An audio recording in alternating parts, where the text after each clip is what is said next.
Hello students, today we see subject verb agreement. Language practice subject verb agreement. Read the following sentences carefully. आपको दो tables पढ़ना है, table A then table B. Table A, Jumman Sheikh and Algu Chaudhary was good friends. Jumman Sheikh और अलगू चौधरी अच्छे मित्र थे.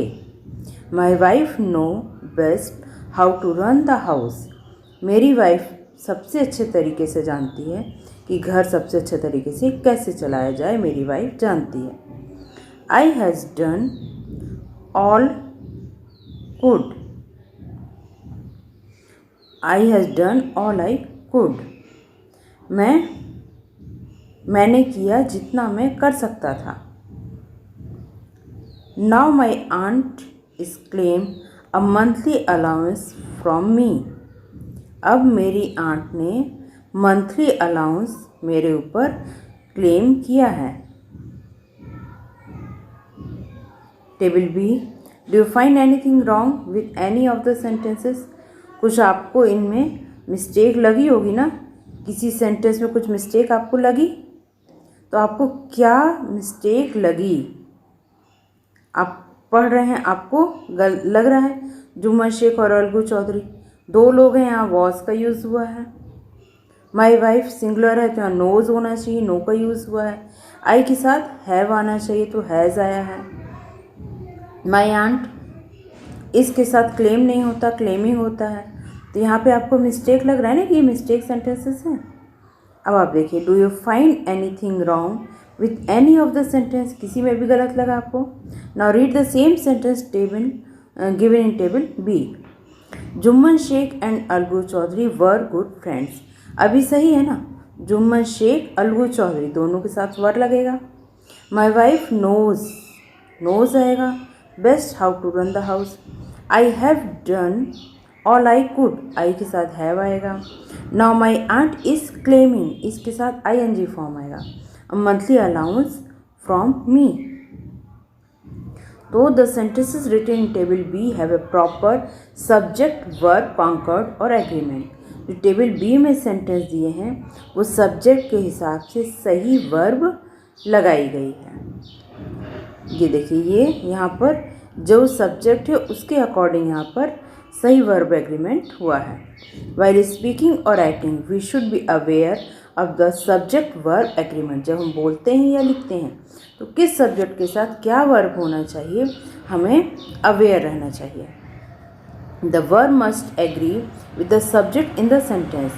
Verb sentence के subject से सहमत होना चाहिए, मतलब उसके अकॉर्डिंग आपको सही वर्ब यूज़ करना चाहिए, नहीं तो सेंटेंस गलत कहलाएगा. Now see here, now read this sentences carefully, mark the mistakes and rewrite the sentences correctly. आपको इसमें मिस्टेक करेक्ट करना है. फिर से इसको सेंटेंस लिखना है. मैंने यहीं गोला लगा कर करेक्ट किया हुआ है और कॉपी में आप इन सेंटेंस को फिर से लिखेंगे.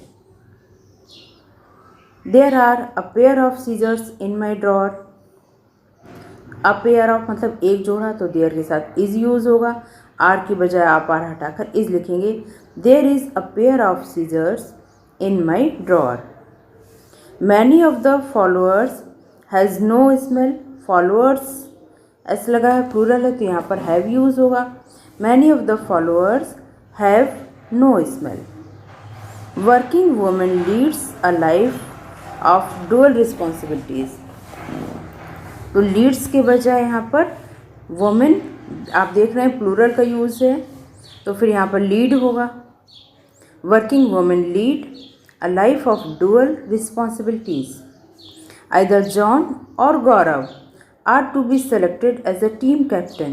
सिंगुलर या सब्जेक्ट, या तो जॉन या फिर गौरव, किसी एक के साथ यूज़ हो रहा है तो either जॉन और गौरव is to be selected as a team captain.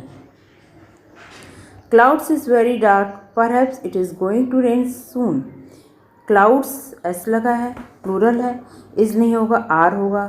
Clouds are very dark. Perhaps it is going to rain soon. My mother and I am preparing for my birthday. My mother and आई, दो लोग हो गए ना, M कहाँ से आएगा? अगर आई बस होता, माई मदर ना होता तो फिर एम होता। इसलिए my mother and I are preparing for my birthday.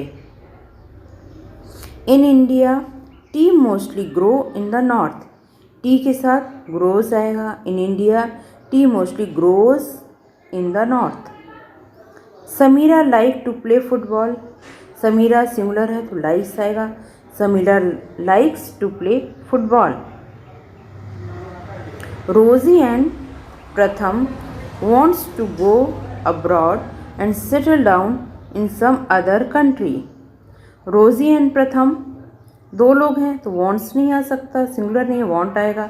रोजी एंड प्रथम want to go abroad and settle down in some other country. If it rain heavily, I won't be able to go for a morning walk. It के साथ ये rains आता है। If it rains heavily I won't be able to go for a morning walk. So thanks for watching this video.